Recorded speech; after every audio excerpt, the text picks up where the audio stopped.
you tell us a little bit about the website and maybe specifically your contributions to it? What were the things that you were working on, and what did you find maybe challenging in that process of digging stuff up and organizing and all that kind of stuff?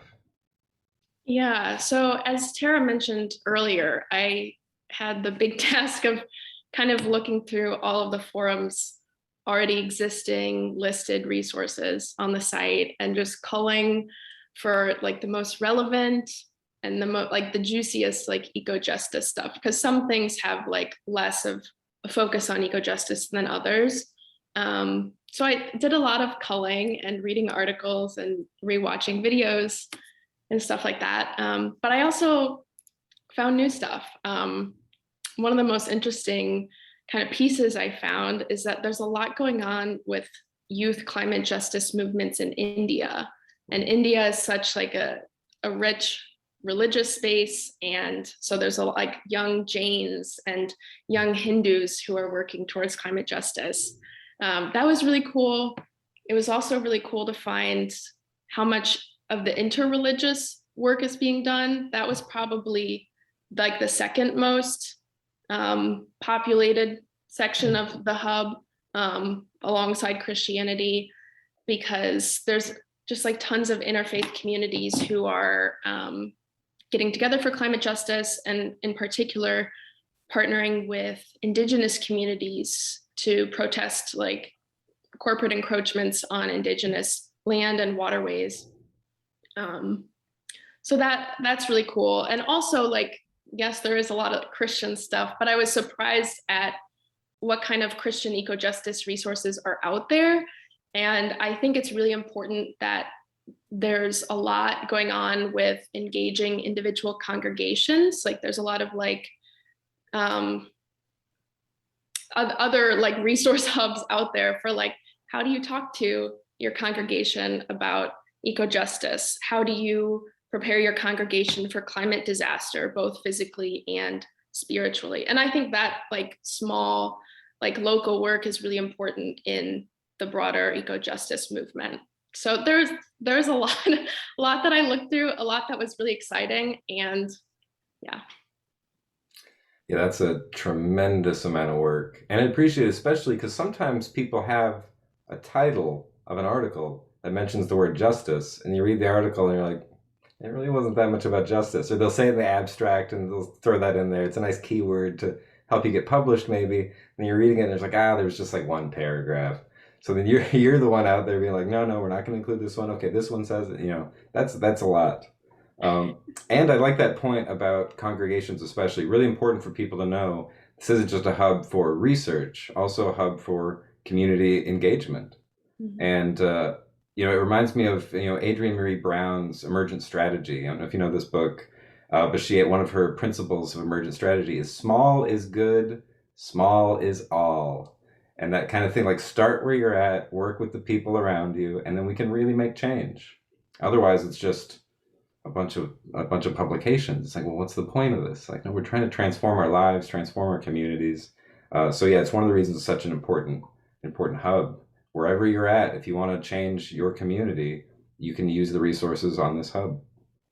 Enyang, what do you think? What was some of the stuff that you worked on the website, and what were maybe some of the surprising things you found that run against our normal assumptions about what environmental justice or eco justice are? I've been doing a lot of reading as well, going through resources, evaluating whether this resonates with ecojustice.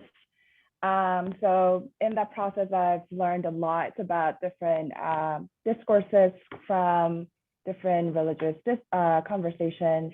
So there was a lot of learning experience. And after all, like I just felt like it's mesmerizing to discover extensive and profound EJ resources already out there from various religion traditions that are full of wisdom to envision the flourishing of the interconnected world through justice work. What I really appreciate about the EJ Hub on the forum website is it accommodates the wisdom to the public. And I think providing the accessibility to EJ sources per se is also one of the EJ works we can do. So that was very uplifting learning experience for me to just work with the forum work and the EJ Hub. That's a really great point, that making environmental justice materials accessible is part of this justice work. That's a really great point. Yeah, otherwise, it's only for people who have kind of access to libraries at elite institutions, who have, really good access to journals and things like that. Even some institutions, you only get a few journals that you can really access, and there's a few you can't. And it's hard to do that kind of searching. And it's very labor intensive. So the people who are really fighting for justice are like, I don't have this kind of time for research.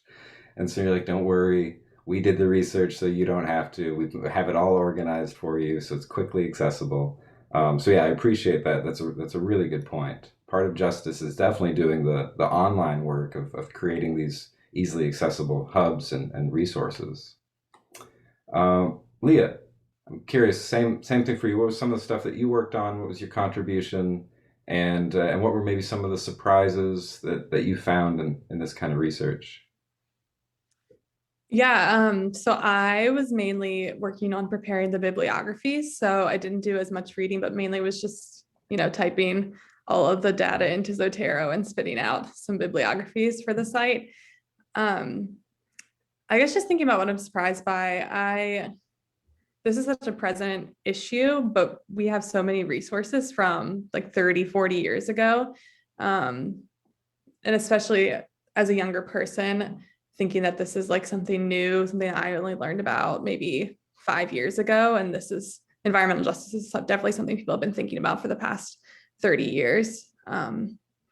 Yeah, just the depth and the breadth of the resources was encouraging to me. Yeah, I appreciate that a lot. It is one of those things that you hear things that kind of become popular within academic trends or within politics or something like that, and it seems like this new thing. And the more you dig, you're like, oh, it's been around. And that's one of the things I think you especially hear from indigenous communities, right? When people are like, there's this new thing happening, and they're like, we've been dealing with it for a long time. we've been talking about this stuff, and just that people haven't been listening. And then things are getting bad enough now, and people are getting organized enough now, where they're starting to come to the fore, and it's becoming a lot more obvious that these kind of movements are happening. So I've definitely felt that way with any environmental work I do. I'm like, oh, this seems interesting and new. And like, oh no, it's been around. I'm just new to it. So let's get back into more of your kind of personal connections to this work, professional connections, and examples. What are the different types of environmental justice or eco-justice that matter to you, right? So Tara, I know you talked a little bit already about your personal connection. I want to hear more of that, and get into some of the examples. What does justice look like in your world, in your experience? Yeah, so I think I was so eager to talk about the website that I didn't really fully answer your first question, what is eco-justice? So maybe I can now too, what is eco-justice to me? So yeah, so I have a background from the time before I was born. My parents were very active in Catholic social justice and Quaker organizations as well.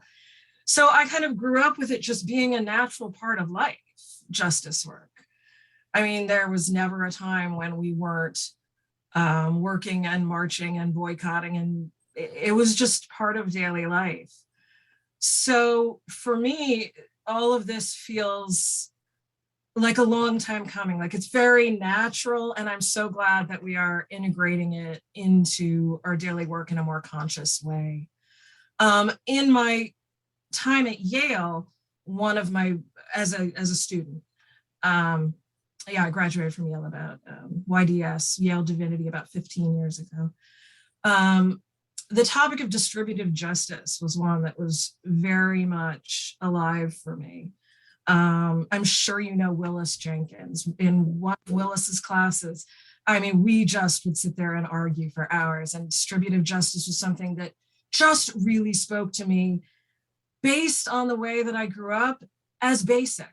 Like, how can we even question this? So being able to now more consciously and overtly bring that into our work here at the forum, it's always been there, always, absolutely. We're just making it more obvious, yeah, and more easily accessible. So that just feels really nourishing to me. Yeah.